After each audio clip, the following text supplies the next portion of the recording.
नमस्कार, जय डुग्गर जय मां बोली। तुस दिक्खा करदे ओ गुलिस्तान डोगरी खबरें की ते अ'ऊं आं तुंदे कन्नै प्रियंका चौधरी ते इक बारी परतियै हाजिर हूं लेइयै ऑपरेशन डोगरी शब्द न तुसें सारें आस्तै।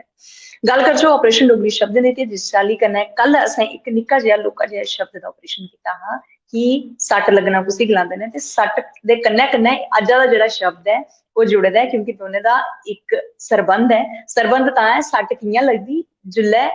तुंदे कन्नै कोई वारदात होऐ ते उस्सै वारदात की जे करियै मैं गल्ल करां जां दो गुट्टें च केई बारी लड़ाई होई जंदी ऐ या फिर कोई भेदभाव दिक्खने गी थ्होऐ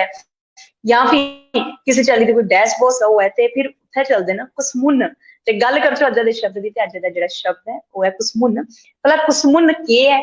कुत्थै इस्तेमाल होंदा गल्ल करां ते डुग्गर प्रांत च अस रौह्ने आह्ले आं ते कुसमुन्न जेह्ड़ा शब्द ऐ इत्थै इस्तेमाल होआ करदा ऐ। इहदे चाल्ली गल्ल करां ते इक ऐसा शब्द ऐ कि ग्राएं पिंडें च बड़ा ज्यादा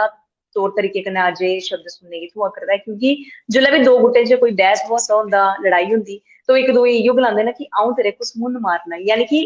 जिसी अस हिंदी च गलाने होन्ने कि मैं तेरे मुक्का मारना या फिर किश ऐसे इशारे करियै अस इक दूए गी डराने दी कोशिश करने होन्ने डोगरी च उसी गलांदे न मैं तेरे कुसमुन्न मारना ते कुसमुन्न बज्जेआ ताइयें गै लोकें गी जेह्ड़ी सट्ट ऐ ओह् लग्गी जंदी ऐ ते मैं सोचेआ कि की निं कि दोनें शब्दें दा तालमेल ऐ जेह्ड़ा ओह् बठालियै अज्ज तुंदे कन्नै मलाटी करदे होई इस शब्द दा ऑपरेशन बी करचै जे तुसें गी बी इस शब्द बारे किश जानकारी है ही ते जरूर कमेंट करियै दस्सेओ ते फिलहाल हुनै धोड़ी तक दस्सने गी इजाजत देओ। बने रवो गुलिस्तान डोगरी खबरें कन्नै तुंदे कन्नै परतियै मलाटी करगी कल 8:30 बजे लेइयै ऑपरेशन डोगरी शब्दें दा। जय डुग्गर जय मां बोली।